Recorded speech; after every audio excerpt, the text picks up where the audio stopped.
Dear GSA members, my name is Fahed Elian. I am the outgoing president of the GSA at the University of Alberta. We live in unprecedented times. The COVID-19 pandemic has introduced to all of us a new reality and a new routine. And I felt it was important to share with you how the GSA is working to support the graduate students through the global pandemic, discuss the advancement of our strategic plan priorities, and share some well wishes as I conclude my term. This year, our strategic work plan outlined a clear vision for our executive team to carry out. Improvements to student-supervisor relations, tuition cost, support for Indigenous graduate students, and more.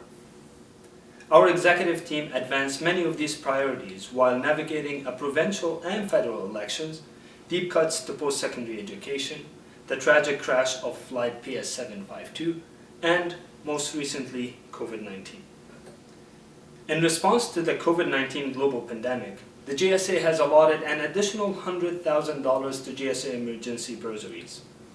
We have advocated for the suspension of the PAW Center and athletic and recreation fees for the spring-summer 2020 term and the UPass fees for the spring 2020 term.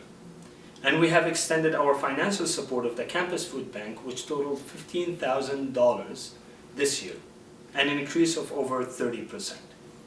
We continue our advocacy to provincial and federal governments to secure additional funding supports for graduate students and frequently engage with key university administrators to discuss tuition cost and financial aid.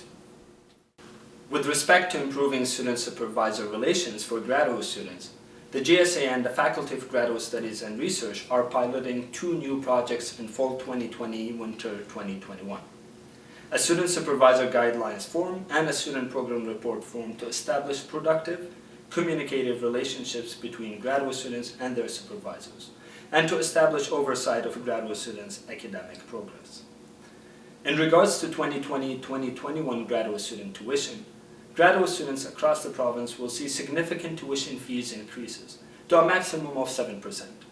I'm happy to report that advocacy spearheaded by GSA student leaders to the University President, Provost, and the Board of Governors has resulted in the lowest increases to thesis-based graduate students' tuition in the province. Continuing domestic and international thesis-based students will see a rebate, bringing their tuition increases to 2.67%. Continuing domestic course-based students will see a 7% increase. Continuing international course-based students will see a 4% increase. The university will also set aside an additional 15% and 7.5% of these increases for financial support for domestic and international graduate students, respectively. Another main priority for our team is the support of Indigenous graduate students. The GSA's work to support Indigenous graduate students took 2 forms. Firstly, with the support of Andrew Sharman, Vice President Facilities and Operations, a temporary space in Hub Mall has been identified for the Indigenous Graduate Students Association, IGSA, until more permanent arrangements can be made. Secondly, extensive consultation with the IGSA as well as Dr. Florence Glanville, Vice Provost, Indigenous Programming and Research, led to the pilot phase of supporting Aboriginal Graduate Enhancement, or SAGE program, which kicked off in January 2020. FGSR has provided office space for the program in Treffa Hall and has hired a graduate student under the collective agreement as a graduate coordinator for SAGE. Another key project undertaken the 2019-2020 year was the drafting and endorsement of the Charter of Student Rights, spearheaded by the Students' Union for the benefit of all undergraduate and graduate students.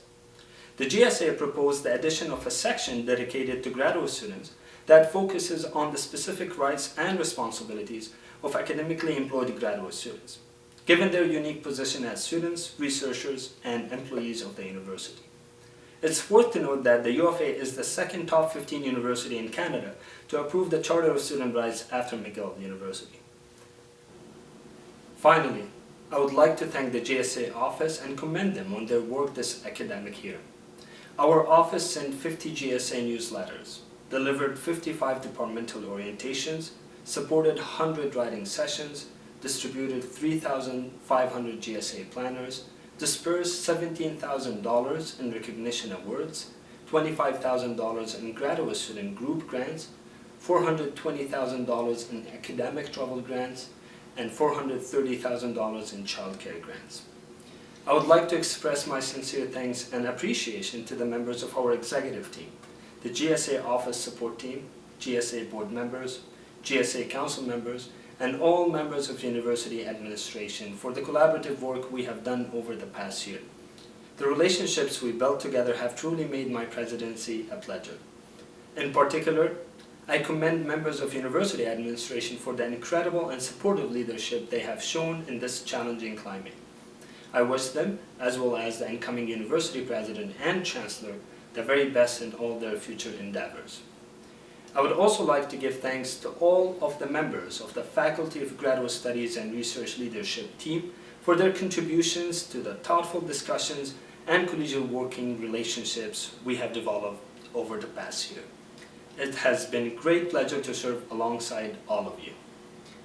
I send my best to all graduate students who continue their research and coursework through COVID-19. I hope that you're taking time to connect with friends and family in whatever way you can.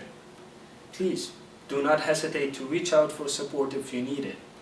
And though we don't know when or if things will completely return to the way they once were, know that it's normal and okay to feel anxious, worried, and unproductive. Again, thank you to everyone for the amazing year. I hope to see you all again soon.